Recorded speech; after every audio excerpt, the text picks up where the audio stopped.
नमस्कार, epochs solution की तरफ से आज हम आपको बताते हैं स्टॉक मार्केट काम कैसे करता है। तो स्टॉक मार्केट काम कैसे करता है, इसके लिए सबसे पहले हम पिछले वीडियो में आपको हमने सेबी के बारे में बताया था। सेबी के बारे में तो सबसे पहले हमारा सारा काम क्या होता है, सेबी के माध्यम से होता है। तो हम इस चित्र के माध्यम से समझते हैं। सेबी होता है, सेबी के नीचे होता है एक्सचेंज।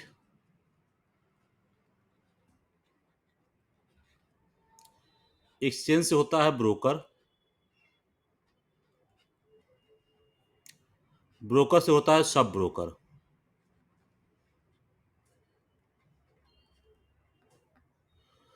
फिर इसके बाद आते हैं क्लाइंट। ठीक है, अभी क्या होने लगा है, डायरेक्ट ब्रोकर क्लाइंट से भी अकाउंट ओपन होता था। अकाउंट ओपन करने लगे हैं क्लाइंट से भी। पहले ऐसा नहीं था, अब डायरेक्ट क्लाइंट हो गया है, डायरेक्ट। तो सेबी है, एक्सचेंज है, ब्रोकर है, सब ब्रोकर है, क्लाइंट। ये प्रक्रिया इतनी होती है, वर्क कैसे करते हैं। तो अपने यहाँ एक्सचेंज कितने हैं? एक्सचेंज अपने यहाँ 4 हैं अभी जो चल रहे हैं। पहला है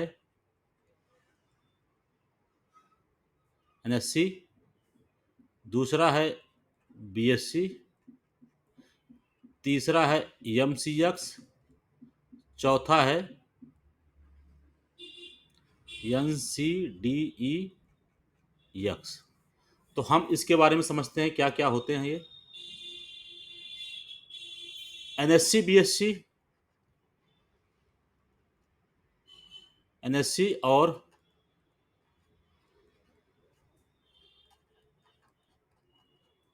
बीएससी में ज़्यादातर स्टॉक्स में काम होते हैं। स्टॉक्स में काम होते हैं या कह दीजिए इक्विटी में काम होते हैं। ठीक है, यही दो एक्सचेंज में और भी निकलते हैं, एनएससी, एफओ, इसमें बीएससी, एफओ। इसका क्या मतलब हुआ? एनएससी एफओ का मतलब हो गया national stock exchange future and option. ये इस पार्ट को हम बताते हैं। इस पार्ट का मतलब हो गया फ्यूचर एंड ऑप्शन। तो ऐसे एनएससी और बीएससी का भी वही है, सेम, फ्यूचर एंड ऑप्शन। तो एनएससी और बीएससी में स्टॉक होते हैं, फ्यूचर एंड ऑप्शन के होते हैं।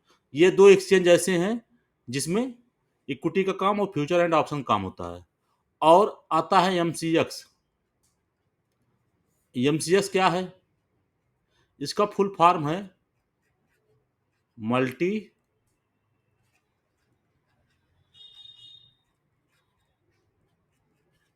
Commodity exchange. और एक होता है एनसीडीएक्स। इसका क्या है? National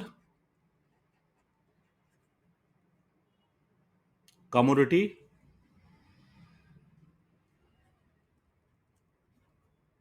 derivative exchange. National commodity derivative. अब यहां से समझिएगा डेरिवेटिव, इसका हिंदी होता है व्युत्पन्न। व्युत्पन्न मतलब किसी में से निकलना, व्युत्पन्न। तो अभी हम एनएससी बीएससी के बारे में समझते हैं। तो इक्विटी होता है, फ्यूचर एंड ऑप्शन होता है एनएससी बीएससी में ज्यादातर काम। और एमसीएक्स में क्या होता है? कमोडिटीज का वर्क होता है। कमोडिटीज कौन कौन से हैं? यहाँ पे एनएससी और बीएससी का पहले समझ लेते हैं, एमसीएक्स एनसीडीएक्स बाद में समझते हैं। तो एनएससी बीएससी में इक्विटी है। जैसे इक्विटी का हमेशा शॉर्टकट ईक्यू लिखा रहता है। कहीं पे भी देखेंगे आप ईक्यू लिखा रहेगा। तो जैसे कोई भी शेयर है, हम एक शेयर लेना चाहते हैं इक्विटी में, तो एक शेयर हम ले सकते हैं। जैसे रिलायंस का शेयर है, तो एक शेयर हम खरीदेंगे। इस समय इसका भाव 2900 के आसपास चल रहा है। तो एक शेयर कितने का होगा? 2900 रुपए का। इसका प्राइस कितना है और ये क्वांटिटी। तो क्वांटिटी अगर एक लेते हैं तो 2900 के भाव में मिलेंगे, 2 शेयर लेंगे तो 2900 से गुणा कर देंगे हम, तो हमारा इतना पैसा लगेगा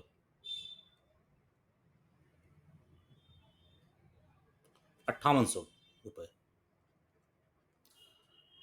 ऐसे हम 100 शेयर खरीदते हैं तो कितना शेयर पैसा लगेगा, तो 2,90,000।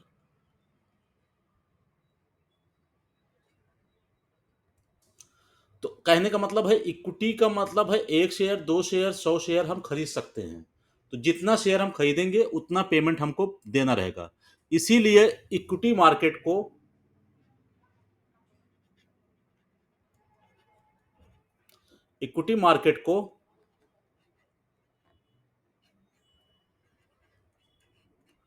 कैश मार्केट भी बोला जाता है। कैश मार्केट भी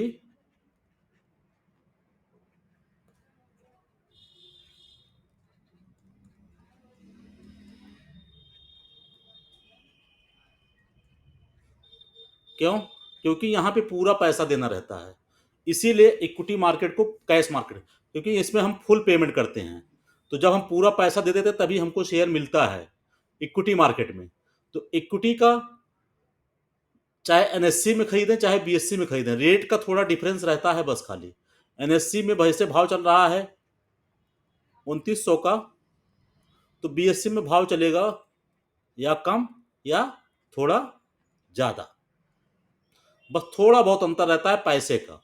तो ऐसे यहाँ पे एनएससी का भाव ये रहेगा, बीएससी का भाव, तो हमारा ऑप्शन है हम कहीं पे भी बाई कर सकते हैं, हम कहीं पे भी खरीद और बिक्री कर सकते हैं। तो ये ध्यान रखिएगा, इक्विटी मार्केट को कैश मार्केट भी बोला जाता है, इसीलिए क्योंकि इसमें फुल पेमेंट देना रहता है, फुल पेमेंट। क्यों? क्योंकि यहाँ पे हम फुल पेमेंट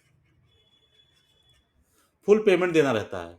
जब हम फुल पेमेंट कर देते हैं तभी शेयर हमारे पास कहाँ आता है, हमारे डीमेट में आ जाता है अगले दिन, नेक्स्ट डे कहाँ चला जाता है, डीमेट में। तो डीमेट में हमारे पास चला जाता है। तो जिस दिन हम खरीदते हैं उसको उस दिन को हम ट्रेडिंग कहते हैं। जब जैसे आज हम खरीद रहे हैं तो आज की डेट को हम टी डे बोलेंगे, मतलब ट्रेड का डे।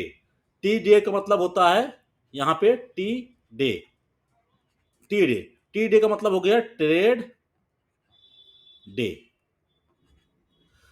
तो इसमें हम क्या बोलते हैं, होल्डिंग, होल्डिंग शेयर कर रहे हैं हम, होल्ड कर रहे हैं।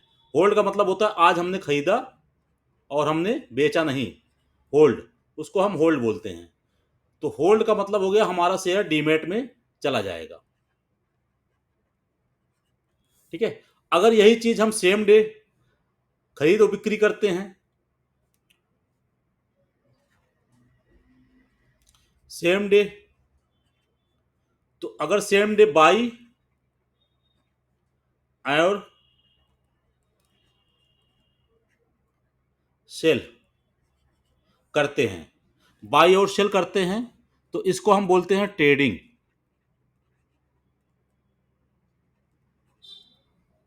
ट्रेडिंग बोलते हैं, कौन सी trading, day trading. Day trading को ही हम बोलते हैं इंट्राडे। इंट्राडे, इसको हम क्या बोलते हैं, इंट्राडे। तो जैसे मान लीजिए आज हमने इक्विटी में कोई शेयर खरीदा और उसको बेच दिया, तो ये हमारा इंट्राडे कहलाएगा, सेम डे का। तो सेम डे को हम बोलते हैं डे ट्रेडिंग, इंट्राडे। और नेक्स्ट डे को बोलते हैं डिलीवरी, मतलब हमने डिलीवरी सौदा ले लिया। अगर हम आज खरीद रहे हैं और नेक्स्ट डे बेच रहे हैं, बाय टुडे, बाय टुडे और buy today, buy today sell tomorrow, buy today sell tomorrow, tomorrow. तो बाय टुडे सेल टुमारो, तो इसका क्या मतलब हुआ, इसको इसी को बोलते हैं BT ST। जैसे देते हैं खबर तो BTST कॉल, तो मतलब बाई टुडे सेल टुमारो। और अगर इंट्राडे बोलते हैं तो मतलब आज ही खरीद के आज ही हमको बेचना है। तो ये कुछ शब्द हैं, हमको याद रखना पड़ेगा। तो इक्विटी में क्या होता है, आज हमने खरीदा, आज हमने बेच दिया। तो इंट्राडे इक्विटी का सौदा क्या होता है, फुल पेमेंट करते हैं, इसी को कैश मार्केट बोलते हैं। तो इक्विटी का मतलब हो गया 1 share, 2 share, 5 share, 10 share, 100 share, कितना भी खरीदें उसको हमको पूरा पेमेंट देना रहेगा। तो ये है इक्विटी मार्केट। अब हम कल समझते हैं क्या, कल क्या, आज ही हम नेक्स्ट वीडियो बनाने चल रहे हैं।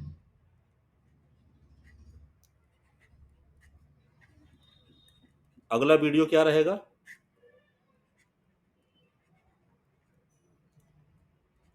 Future market. फ्यूचर मार्केट अगला, आज का अगला वीडियो क्या रहेगा, फ्यूचर मार्केट। धन्यवाद।